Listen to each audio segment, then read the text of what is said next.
الحمدللہ والصلاة والسلام علی رسول اللہ۔ 2 شوال کو روزہ رکھنا جائز ہے۔ سوال کیا گیا ہے کیا عید کے دوسرے یا تیسرے دن قضاء کا روزہ رکھنا جائز ہے؟ رہنمائی فرما دیں۔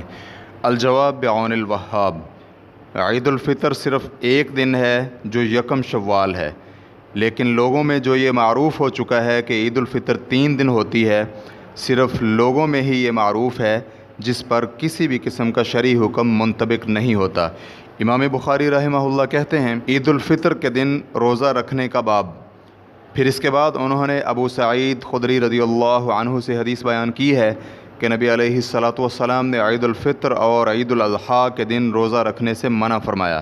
ریفرنس کے لیے دیکھیے صحیح بخاری حدیث نمبر 1992۔ تو اس بنا پر عید الفطر ایک ہی دن ہے جس میں نبی علیہ الصلاۃ نے روزہ رکھنا حرام قرار دیا ہے، لیکن شوال کی 2 یا 3 تاریخ کو روزہ رکھنا حرام نہیں ہے، بلکہ رمضان کی قضاء یا دوسرے روزے رکھنا جائز ہیں۔